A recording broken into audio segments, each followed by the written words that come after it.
Prove that, हमें prove करना है रूट 5 इज इरेशनल। हमें प्रूव करना है कि रूट 5 एक इरेशनल नंबर है। वैसे तो हमें पता है कि रूट 5 एक इरेशनल नंबर है, क्योंकि रूट के अंदर नॉट परफेक्ट स्क्वायर,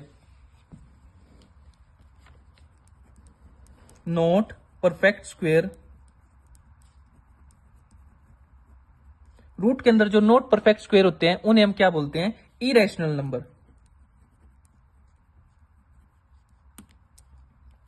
अब हम इसको स्टेप बाय स्टेप करेंगे। सबसे पहले हमारा आता है first step, let us suppose that root 5 is a rational. First step में हम क्या करेंगे? रूट 5 को रैशनल मान लेंगे, क्योंकि इसको हम कॉन्ट्राडिक्शन से प्रूव करेंगे। और यानी कॉन्ट्राडिक्शन का मतलब है अपनी कही बात को गलत प्रूव करेंगे, भी ये रैशनल नहीं है। So root 5 is equal to A upon B. अब आप कहोगे ए अपॉन बी कहां से आया? क्योंकि रूट 5 को हमने क्या मानना है? रैशनल। और रैशनल क्या होते हैं? ये फ्रैक्शन फॉर्म में होते हैं। फ्रैक्शन फॉर्म में कैसे? पी बाई क्यू की फॉर्म में होते हैं रैशनल नंबर। तो हमने यहाँ ए अपॉन बी लिया, चाहे पी अपॉन क्यू ले लो, चाहे एक्स वाई जेड कुछ भी ले सकते हैं। मैंने ए अपॉन बी लिया। Here A and B are coprime. यहां ए और बी जो है दोनों को प्राइम है, ए और बी दोनों को प्राइम है, यानी ये सेम टेबल पर नहीं जाएंगे। अगर ये को प्राइम है तो ये एक ही टेबल पे कटेंगे भी नहीं। अब नाउ इक्वेशन, ये इक्वेशन फर्स्ट होगी। Now equation first, root 5 is equal to A upon B. अब हम क्या करेंगे? इनको cross multiply, root 5 B is equal to A. अब हम क्या करेंगे? Squaring both side, root 5 B square is equal to A का स्क्वेयर। अब ये यहां दो नंबर है, रूट 5 का स्क्वेयर इंटू बी का square is equal to A का स्क्वेयर। रूट स्क्वेयर से रूट कट गया, into 5 into B square is equal to A square. 5b square is equal to A square, ये बन गई हमारी सेकंड इक्वेशन। अब हम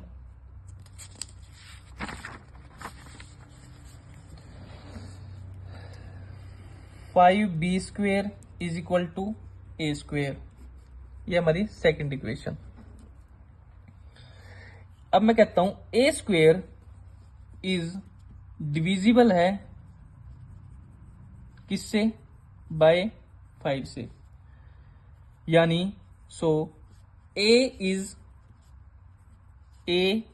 इज आल्सो डिविजिबल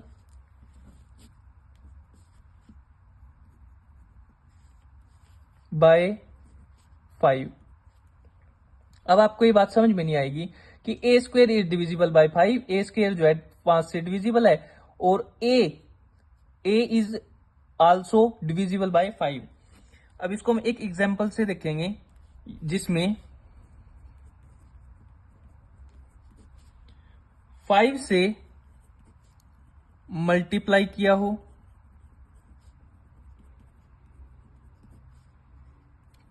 किया गया हो, वह हमेशा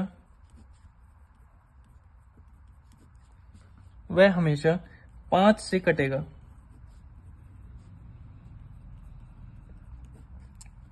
कैसे? फॉर एग्जाम्पल ये 5b square is equal to A square. अब ये क्या है? 5 के मल्टीप्लाई में b स्क्वेयर है, 5 into B square is equal to A square. जिसमें 5 से मल्टीप्लाई किया गया है। देखो 5 से मल्टीप्लाई है, 5 इंटू बी स्क्वेयर, जिसमें 5 से मल्टीप्लाई किया है वह हमेशा 5 से कटेगा। जिसमें 5 से मल्टीप्लाई किया है तो 5 से ही कटेगा। अगर यहाँ पे 3 होता, 3 into B square is equal to A square. अब इसमें तो पहले 5 था, अब 3 आ गया, जिसमें 3 से मल्टीप्लाई किया गया। अब 3 से मल्टीप्लाई किया गया है बी स्क्वेयर। अब जिसको 3 से अगर मल्टीप्लाई किया गया है तो वो किससे कटेगा? तो वह हमेशा 3 से कटेगा। ठीक है, यानी अब मैं कह सकता हूं A square is divisible by 5 और ए is also divisible by 5। So A भी 5 से डिविजिबल होगा। कैसे? a is equal to 5c। अब मैंने स्क्वेयर की जगह a लिया है, a इज इक्वल टू 5 का 5 लिया है। b स्क्वेयर, b की जगह मैंने क्या लिया है? c लिया है, where c is any integer. C कुछ, यहां कुछ भी हो सकता है, यहां एक्स वाई जेड कुछ भी ले सकते हो आप। तो हम क्या करेंगे? पुट वैल्यू ऑफ ए की वैल्यू पुट करेंगे किसमें? इन सेकंड इक्वेशन में। और सेकंड इक्वेशन हमारे पास क्या थी? ये 5b square is equal to A square. अब इसको किसमें पुट करेंगे?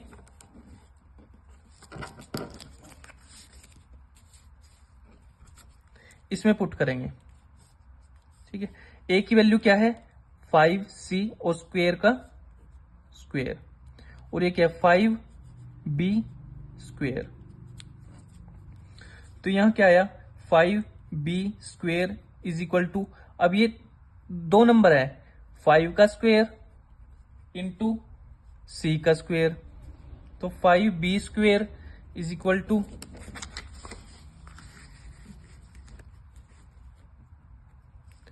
5 5 जा 25 c स्क्वेयर। बी स्क्वेयर को मैंने यहीं पे रखा, 25 c स्क्वेयर बटे में 5, 5 5 जा 25। ठीक है, तो हमारे पास क्या है? B square is equal to 5 c square.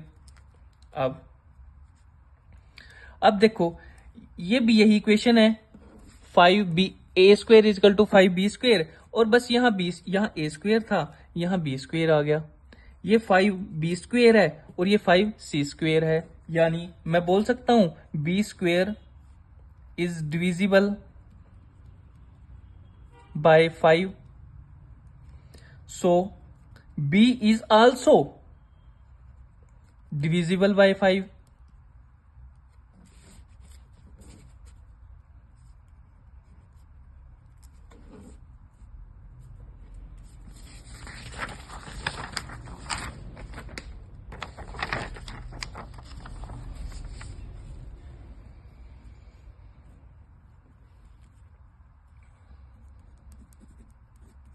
इसको मैं a is also divisible by 5 को स्टार से डिनोट कर लेता हूं, और ये कहा गया b is also divisible by 5, इसको मैं डबल स्टार से डिनोट कर लेता हूं।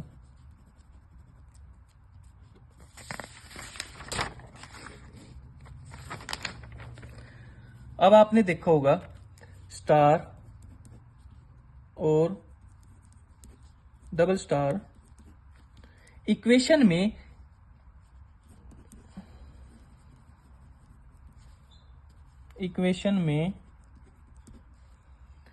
ए भी 5 से डिविजिबल है और बी भी 5 से डिविजिबल है।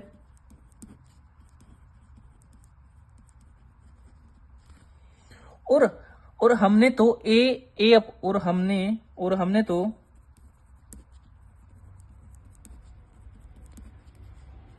ए एंड बी को प्राइम मानना है। को प्राइम मानना था। तो जब ए भी 5 से डिविजिबल है और बी भी 5 से डिविजिबल है और ए अपॉन बी को तो हमने को प्राइम मानना था, कहां गया, ए अपॉन बी को तो हमने क्या मानना था, को प्राइम मानना था, यानी जो सेम टेबल पे नहीं जाएंगे। ए भी हमारा 5 से डिविजिबल है और बी भी हमारा 5 से डिविजिबल है, तो ये तो को प्राइम हुए ही नहीं, ये तो एक सेम टेबल पे ही चले गए। तो हेंस आवर पोजीशन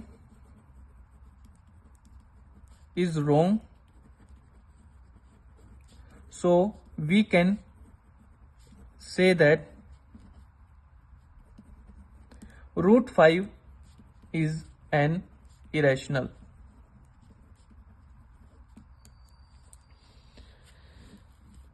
आज के लिए इतने ही, मिलते हैं नेक्स्ट वीडियो में।